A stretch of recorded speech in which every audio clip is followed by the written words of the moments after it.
As we've been reporting, President Trump says he will make a decision on whether to strike Iran within the next 2 weeks. Both President Trump and Israeli Prime Minister Benjamin Netanyahu have said they do not want Iran to develop a nuclear weapon. But Iran's supreme leader has warned U.S. intervention would cause, quote, irreparable damage.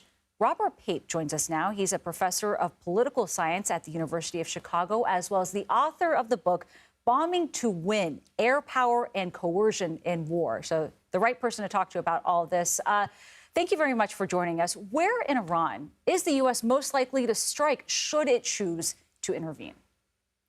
Absolutely. This would be Fordo. That's where the 60% enrichment is occurring, and likely also Natanz.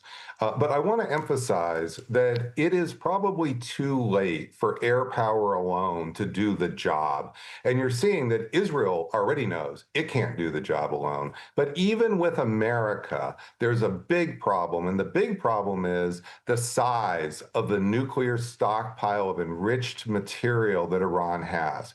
Even if America can destroy 90% of that enriched material, that would still leave enough for at least one nuclear bomb. And the idea that any air power, any airstrike can guarantee 100%, I don't think so. And I think Donald Trump knows that's not true either.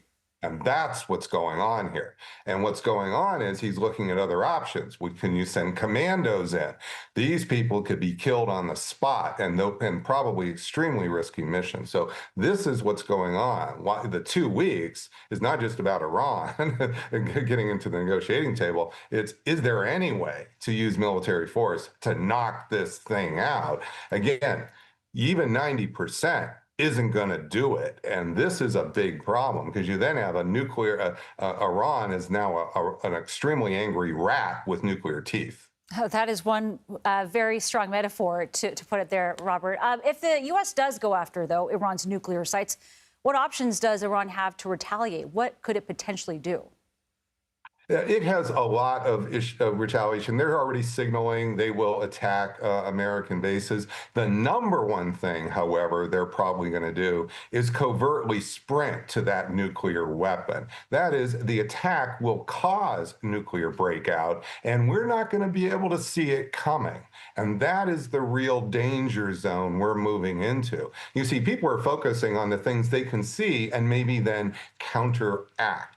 What the problem is what we can't see and what we won't see, because Iran's not going to tell us, is exactly how they're fashioning that remaining nuclear material and whether or not they have some other nuclear sites we don't even know about, say, up in the mountains of Iran. Iran is 4 times bigger than Iraq. They've got huge mountain ranges. They've got a lot of places they could have stored things, already be doing some work that we may not even know. So this is really, we're moving into a true danger zone where we're not going to be able to know what's coming at us.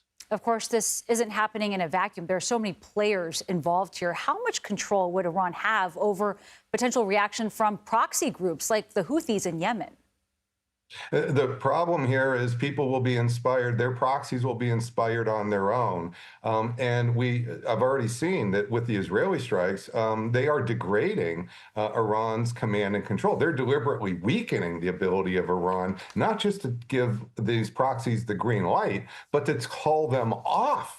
And so now we're in a situation where you have very loose relationships between Iran and the proxies, and these proxies are very radical. So Iran it's not just Iran is pushing the proxies, Iran also controls and restrains the proxies. Well, that restraint's being lifted fast. We appreciate all of your insight. Robert Pape, thank you very much for joining us. Thank you for having me.